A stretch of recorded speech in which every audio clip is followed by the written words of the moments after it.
शेतकरी बांधवांनो, आपल्या ऊस पिकाचे निरीक्षण घ्या. गेल्या वर्षी जसा पायरीला किडीचा आउटब्रेक आपल्या भागामध्ये झाला होता, तर तसंच यावर्षीसुद्धा थोड्याफार प्रमाणामध्ये आता सध्या तरी पायरीला दिसायला चालू झालेला आहे.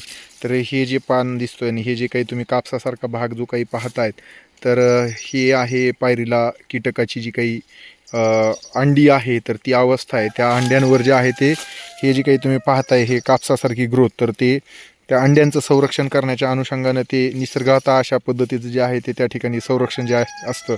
आता मी थोडंसं एक काडीनं जे आहे ते मी तुम्हाला काढून दाखवतो की कशा पद्धतीनं अंडी दिसतात.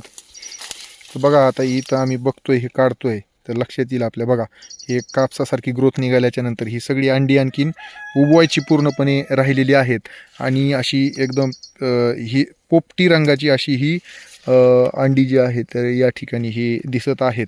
तर अशी अंडी जी आहेत तर ते आपण जे आहे ते काढून नष्ट करणं खूप गरजेचं आहे. कारण की ही जर अंडी आपण नष्ट केली नाहीत तर आपल्या शेतामध्ये पायरीला कीटकाचा जो आहे तो त्या ठिकाणी आउटब्रेक वाढू शकतो.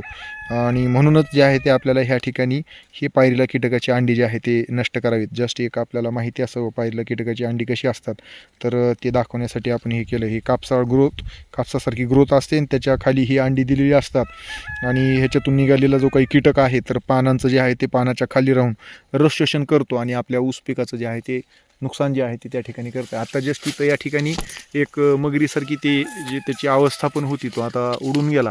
म्हणजे काही ठिकाणी इन्क्युबेशन होऊन त्याचं पुढचं जे आहे ते अवस्थासुद्धा काही ठिकाणी जी आहे ती दिसते आहे. पण आपल्याला माहिती असावं की ही अंडी जी आहे ते आपण अशा पद्धतीनं नष्ट करणं गरजेचं आहे.